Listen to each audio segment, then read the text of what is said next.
let us talk a little bit about this reality, this entity known as Iblis. Iblis is the proper name of the leader of the shaitans. Shaitans belong to jinn, shaitans belong to ins. Shaitan is anybody who's trying to take you away from the path.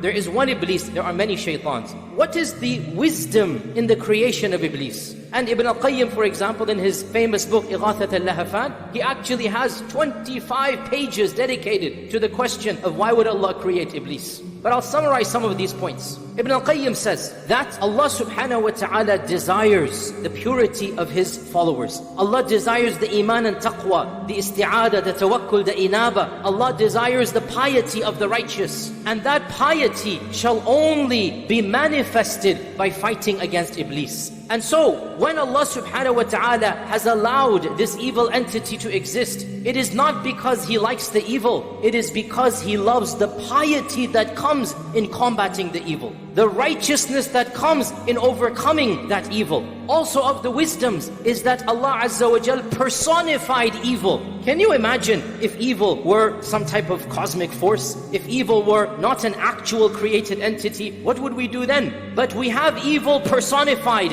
in one being, one entity. And we thank Allah for this, because we can now feel a sense of consolation knowing that evil is manifested in one makhluk. And this makhluk is not all-powerful. This makhluk is not God. This makhluk is a creation of Allah. And so evil can be conquered when we turn to the one who created this entity. We know that being. We have been told to take precautions against that being. Also of the wisdoms is a lesson for all of us in the story of our father Adam alayhi salam. Iblis is no stranger to humanity. Imagine if we had somebody who showed no enmity to us, no harm to us. We would say, why should we hate this entity? But Allah Azza wa Jal in His wisdom allowed the same entity to be the cause of the downfall of our mother and father. The same entity to do what He did to Adam and Hawa. The same entity to continue to fight every single prophet. And so when we have one particular entity whom history has shown has caused so much damage, then how can we not take precautions? How can we not feel a sense of genuine anger at this entity and turn to Allah to protect ourselves from this entity? Also of the wisdoms of the creation of this evil known as Iblis is that we see the diversity of the power of Allah Azza wa Jal. He creates the best of the best, and He creates other than this. He creates Jibreel and Mikael, and He creates Iblis and the jinn. He creates the prophets, and He creates Fir'aun and Abu Lahab and all the rest of them. So Allah Azza wa Jal's qudra is manifested. Allah's power is manifested. And in this we are in awe at the magnificence of the Creator. Of the wisdoms of the creation of this entity is that we can truly appreciate good only by contrasting it with evil. We can appreciate beauty when we see what exactly is ugly. We can appreciate the brightness of the day only after the darkness of the night. So by having these contrasts and by knowing how evil an entity can be, because in the end of the day, the evil of Iblis is completely irrational. He gains nothing by misguiding us. He's going to Jahannam anyway. What an irrational evil is this? And we have done nothing to him such that he's an enemy to us. But when that evil is there, so then we are able to understand that there is a particular being, a makhluk of Allah, who harbors so much evil that we have to take our precautions. We have to be careful, and this helps us be more righteous. Of the wisdoms as well, and this is a very profound point, brothers and sisters, pay attention to this. Of the wisdoms is that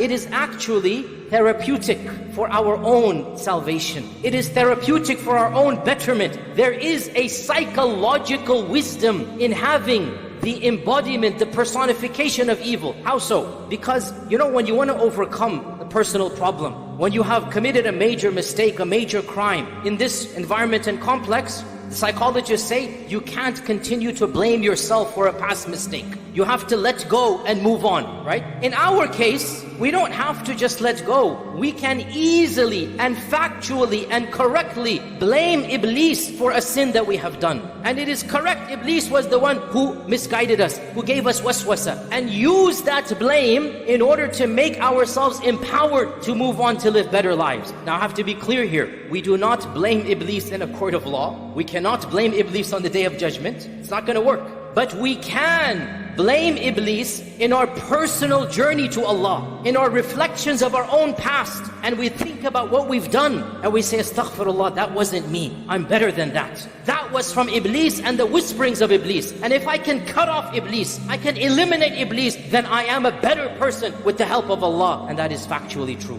When we have an entity that we can legitimately blame for our own shortcomings of the past, again, this is not a justification of the current, it is not an excuse of the future. But in this dunya, in our journey to Allah, we are not only allowed to, the Quran and Sunnah shows us, we blame Iblis, listen to me carefully, for a past mistake or sin in order to rectify ourselves, in order to overcome and be better people. When Yusuf and his brothers had a fight, and his brothers did what they did, Yusuf being the wise prophet, how did he recover? How did he bring about unity? He said, Shaitan caused you all to do this. It wasn't from you. مِن بَعْدِ أَن نَزَغَ الشَّيْطَانُ بَيْنِي وَبَيْنَ إِخْوَتِي. Now question, who threw Yusuf in the well? The brothers or Shaitan? Well, it was the brothers. But who whispered it to them? Who زَيَّنَ لَهُمُ الشَّيْطَانِ? Who beautified it? Clearly it was Shaitan. Now that Yusuf wants to mend the hearts, now that we need to move forward, we can bring in this third party called Iblis. We can say, that's not you, you're better than that. That was Iblis. You're factually correct when you blame Iblis. This is passing the responsibility of a past sin. You still have to make them in the eyes of Allah in order that you rectify yourself. And what a beautiful, amazing psychological blessing. You are better than this, brothers and sisters. Wallahi, you're better than this. Something happened in the past that is shameful. You committed a sin that really causes you pain. Well, it's good it causes you pain. It's good it causes you shame. But guess what?